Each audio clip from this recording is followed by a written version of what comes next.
Bonjour à tous, c'est Quim747. On va se retrouver pour une petite vidéo aujourd'hui qui va vous expliquer comment installer l'environnement nous permettant de coder en langage Ada.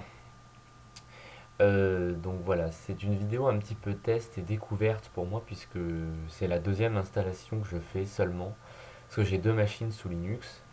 Et j'ai essayé sur la première application, sur le premier Linux, pardon, et ça a marché. Après beaucoup de recherches quand même, hein. Je me suis battu pendant peut-être 4-5 heures à pouvoir faire marcher le compilateur en fait. Donc c'est très simple, pour ça vous lancez le gestionnaire de paquets synaptique avec votre mot de passe. Une fois que vous avez lancé le gestionnaire de paquets synaptique, alors au passage, si vous ne l'avez pas ce gestionnaire de paquets synaptique, vous le trouvez dans la Logitech Ubuntu. Vous tapez gestionnaire de paquets synaptique ou vous tapez synaptique tout court. Et ensuite, vous lancez l'application une fois qu'elle est téléchargée et installée. Donc dans le filtre ici, je vais taper GNAT. GNAT, c'est le nom du compilateur. -GPS. Alors pour savoir ces informations-là, c'est pas moi qui les invente, on les trouve sur le site Adacore, qui est une société qui développe justement des éditeurs pour Ada et des compilateurs. Et vous le trouvez également sur le site Ubuntu FR ou encore le site du zéro, même si le site du zéro ne spécifie pas d'installer ce paquet-là, mais plutôt d'aller sur un shell qui vient du site. Je vais sélectionner donc ceci, sélectionner pour installation. Et là, il propose plein de petites installations à faire, notamment donc GNAT 4.6 et GNAT, qui sont deux applications qu'on recherche. Donc je fais ajouter à la sélection et je fais appliquer. Donc il y a des fichiers à désinstaller visiblement, mais beaucoup de choses à installer. Ce que je vais faire, c'est que je vais faire appliquer.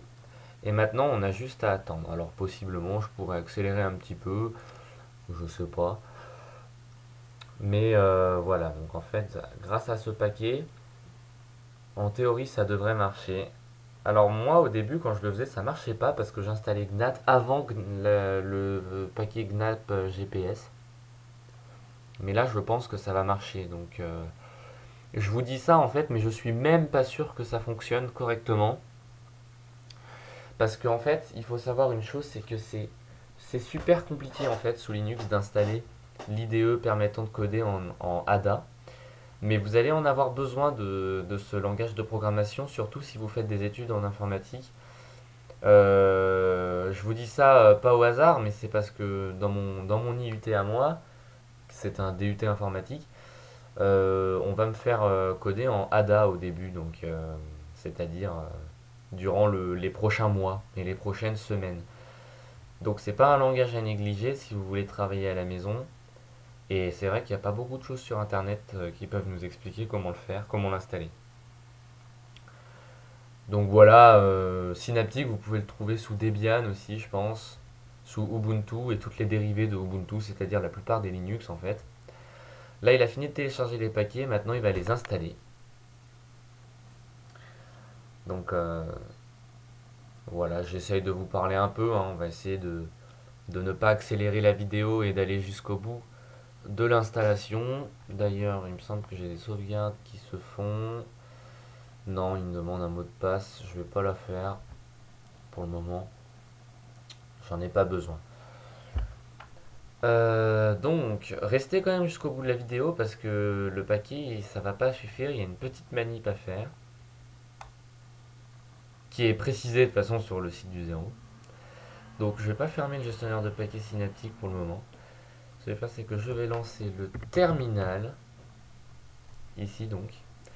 Et avec le terminal, ce que je vais faire, c'est que je vais taper tout simplement gnat-gps. Pourquoi je le fais depuis le terminal? Parce que en fait, on n'a pas l'icône dans le lanceur ni dans la recherche. C'est quelque chose qui se lance à partir du terminal. Alors, create config directory, il va créer un. D'accord, bon. Alors, je vais faire un projet with un nouveau projet en fait, un simple projet. On va faire suivant, on va l'appeler test. Et on va faire appliquer. Donc là, on a notre fenêtre Gnat qui apparaît, qui est toute petite. Là, on va l'agrandir. Donc voilà. Ensuite, ce qu'on va faire, c'est New. Et on va enregistrer le fichier. Donc ici, on a un fichier GPR qui est notre fichier en fait de projet. Quand on clique dessus, normalement, il peut s'ouvrir. Mais ça, je suis pas sûr. J'ai pas encore tout à fait essayé, hein. Encore une fois, je peux faire des erreurs dans mes vidéos. C'est tout à fait possible. Je suis pas un spécialiste. Donc là, voilà, on va donner un nom à notre fichier. Donc c'est pas pour test.gpr, c'est test.adb, me semble-t-il, ou ADS, je sais plus trop. Et puis vous faites valider. Donc vous avez votre projet maintenant que vous allez retrouver dans vos dossiers personnels, par exemple, un test.adb et un test.gpr. Donc ensuite, ce que vous faites, c'est que je vais aller sur Internet, sur Firefox, et ce que je vais faire, c'est que je vais prendre le bout de code d'exemple au début du site du zéro. Donc c'est dans Programmer en ADA. Vous verrez, il y a la fausse. Moi j'ai téléchargé le PDF aussi, mais on va le retrouver plus facilement via le site sur Open Classroom. Donc c'est plus le site du zéro, c'est Open Classroom. Notre premier programme en ADA, et je vais récupérer le petit bout de code qui est indiqué ici, qui est du code ADA. Alors j'y connais rien encore en ADA, mais peut-être que d'ici les prochaines semaines, j'en saurai un petit peu plus. Voilà, donc vous en restez là. Alors après, il y a le bouton Compile File, Build All ou Clean All. Alors ce qui est précisé aussi sur le site Open Classroom, c'est d'aller dans Build, Settings, Targets, et de cocher In the Toolbar pour le custom, voilà, valider. Donc comme ça, on a deux boutons en plus ici. Donc ce que je vais faire, c'est que je vais faire Compile Files. Et maintenant, vous voyez, ça marche. Alors qu'avant, on avait l'erreur, comme je vais vous montrer sous l'image. Il y a des erreurs comme ça parfois. Maintenant, ça fonctionne. Euh, alors, pour le lancer directement, j'ai pas encore regardé comment on fait. Je pense que c'est run in an external terminal. Mais je me renseignerai à l'occasion et je vous préviendrai peut-être dans la description si j'ai des nouvelles. Sinon, une fois que le fichier est compilé, alors là c'est pas fini, hein, on a fait compiler, maintenant on va faire build all et il vous dit process réussi, machin. Alors maintenant ce qui est recommandé, donc vous voyez on va se retrouver avec un fichier. Alors il s'est pas mis, il s'est pas mis, il s'est pas mis. Où c'est qu'il est? Les gens, désolé, j'avais fait pause. En fait, je me suis tout simplement un tout petit peu trompé, mais rien d'aggravant. En fait, j'ai fait build all.